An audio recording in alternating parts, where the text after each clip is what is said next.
Hey everybody, what's going on? So I got a bit of a crazy video for you here.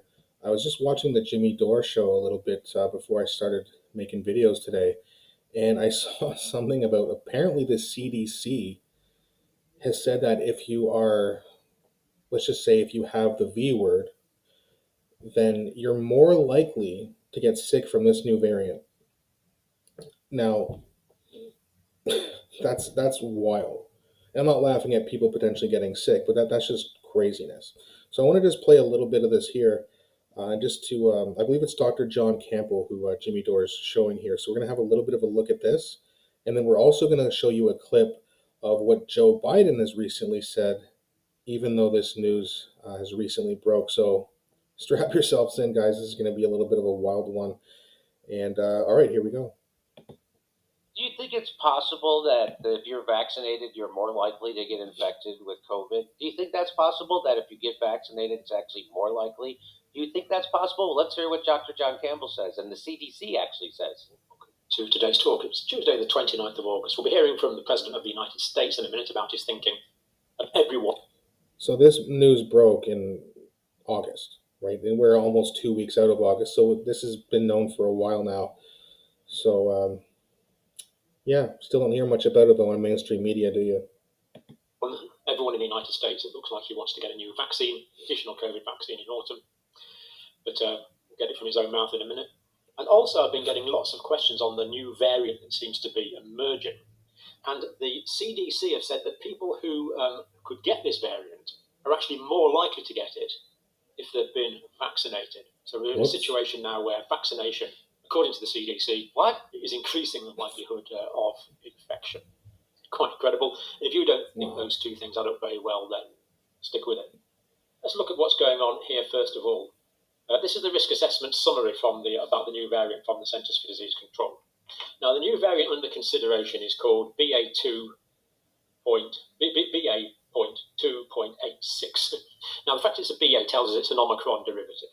So this is not something completely new. It's not a new virus. It's an Omicron derivative. It evolved from the Omicron variants. And so what the Omicron does is give you very mild symptoms. It has a lot of changes, but it's not a dramatic new virus. And it's very unlikely that it's going to make people sicker. In fact, all the evidence so far shows that it's not. It's not making people iller. And personally, I'm not worried about this. It's just to be expected that there's going to be viral evolution. Let's carry on and look at it. So it's been detected in Denmark, Israel, 2 cases in the United States, case in the United Kingdom. So this is the part right from the CDC.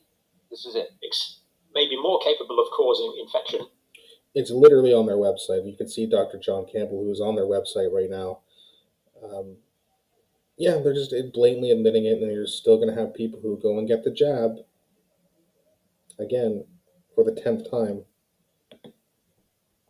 In people who have previously had COVID-19 or who have received COVID-19 vaccinations. Now, the way they've worded that, I do hope it's not disingenuous, because we know that the mutations on this new variant are virtually all on the spike protein. And we know that the vaccine is specific to spike protein, so it's not surprising that the vaccine is causing trouble. We'll be looking at a minute in why it's actually probably causing more likelihood of infection. If you've got natural immunity, you've got antibodies and resistance to membrane protein, envelope protein, nuclear capsid protein, genome proteins. It's polyclonal. So I really find that statement a little hard to understand from the Centers for Disease Control. Certainly see how previous vaccination would have an adverse effect, less so the way that natural infection would have an effect. Although, to be fair, natural infection, of course, will cause some antibody production to spike protein, and that small component of the immune system would be less efficacious. Now, why is this not talked about? Is it because... I think we all know why it's not being talked about. They tell you that if you get the vaccine or booster shots, sorry, not the vaccine, I mean the V word, but if you get it and you're more likely to get sick, that means less people are going to get it, which means less money for people like Bill Gates and Pfizer, who are in bed together with Bill Gates' investment of $50 million to Pfizer, who's made $500 million since that certain pandemic started. So if more people stop getting the V word, if they stop getting it, less money for them. That's why they're not talking about it. Was that repeated vaccination has caused stimulation of the T suppressor, now called T regulatory cells, that down regulates the immune response. Is that what is happening? This opposite effect of vaccination, or is it that repeated vaccinations are stimulating this rather new antibody we're learning about, immunoglobulin G type 4? Now, this I've only heard about this in the context of RNA vaccines, messenger RNA vaccines. It didn't seem to arise after the adenovirus vector vaccines. So it's maybe something specific. It could well be another weakness, of course, in this whole trend to go towards mRNA vaccines. But how is this working? Well, if there's increased immunoglobulin type 4, we know that immunoglobulin type 4 still goes to protect baby. So he's gonna show you how this possibly could be making the people who are vaccinated become more susceptible to infection. He's going to show you how because of this IgG4. Watch this. To some extent, the unborn baby to some extent. Although with a vaccination, this will be a very short-lived effect, and of course, there's the possibility that vaccine antibodies going into the baby might not be a good thing. Always. Neutralization, well, that still seems to work, so we can neutralize the spike proteins. But the systemic activation of complement is reduced. The opsonization, I'm not going to explain that. An opsonin is a chemical that fits onto to label an antigen in preparation for immune destruction by the phagocytes of the immune system. So an opsonin is basically a label on an antigen saying, immune cells, please eat me. So opsonization is that this labeling with an opsonin. And that seems to be reduced. So there will be less of this cell eating. And this other one here seems to be reduced as well. This is antibody-dependent cellular toxicity. In other words, the infected cells are less likely to be eradicated. So good reason why repeated vaccination that's stimulating immunoglobulin type 4 might reduce immunity overall.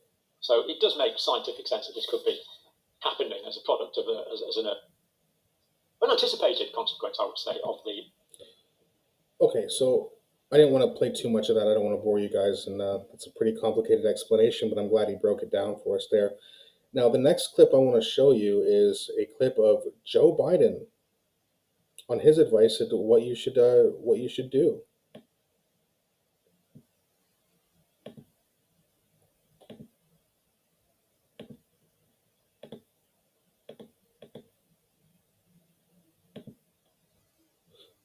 Sorry there, guys, just a little bit slow. Okay, here we go. All right, let's check this out. Tentatively, not decided finally, but tentatively, it is recommended that it would likely be recommended that everybody get it, no matter where they got it before now. He said recommend every. So it's a little bit hard to hear, but if you listen closely, he did say that he recommends everyone to get it. Even though this news broke in August, he's still saying, "Oh, come on, guys, get the vaccine, get the Sorry, I keep saying that V word. Why do you think he's doing that? Well, who's donating to his campaign? Don't you think Pfizer gave him a bunch of money? Of course they did.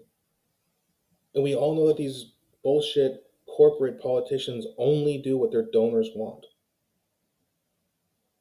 And they just continue to make it so obvious.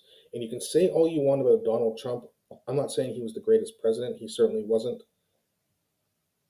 But he's not going to come out there and say, well, some stupid things, but not stupid things like this, telling you to get this jab even after it doesn't help you, and in fact makes you more likely to get sick with this new variant.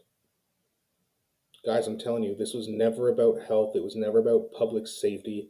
It was about transferring wealth and making sure that the rich not only get more rich, but extremely rich, while putting other businesses down to make sure that they don't have any competition. Was it 40% of black-owned businesses shut down, never to recover? And, and then they want to do it again. We all know these lockdowns and mandates. They're going to try to bring it back. But just make it hard on them when they do. When they tell you to wear a mask, say you don't have one. Calmly, don't get yourself arrested or do anything silly, but just calmly say, sorry, I don't have one. Can you get one for me? And they got to check around and then put it on your ear. Oh, sir, you have to put it on your face and put it on your face. Leave your nose hanging out. Make them chase you around. Make it a little bit more difficult. If 20 to 25% of people did that, mandates would be over. It's not about, like, a lot of people think that, well, the more you comply, the faster it'll end. Here we are, guys. Almost 3 full years now. Sorry, almost 4 full years now, with a little bit of a break in between, and they're still doing it. No, if you comply, they're just going to keep doing it. It doesn't help the pandemic end. It's up to you. Remember, we are the bosses. We decide. Not some authoritarian wannabes like Joe Biden or Justin Trudeau. And again, a lot of people are going to fall for it again. They're going to oh, you need to wear your mask, start screaming at people. Well, instead of, I don't know what the percentage was last time, but instead of having 5% of people fight back, if it's 25, 20, even 30%, it's going to be over in 2 weeks. It's not going to be 2 weeks to stop the spread. It's going to be 2 weeks to see how the sheep react. If the sheep stand up, it'll be over in 2 weeks. You don't believe me? Trust me. Try it out this time, because what you did last time didn't work. All right, guys, so again, let me know what you think. I know this is a controversial topic. This video might not be on YouTube that much longer. I mean, I'm not a big channel by any stretch of the imagination, but they're probably going to change their policies on what you can and can't say. And, maybe this gets taken down or demonetized eventually. I don't know. But either way, I think it's important to talk about, because I've had enough of this shit. It's been too long. It's just too dumb at this point. I mean, you were a sheep 2-3 years ago. How can you be one still and not have learned your lesson? So hopefully we all learn our lesson. Definitely let me know what you think in the comment section, and don't forget to like and subscribe, and I'll be back with another video.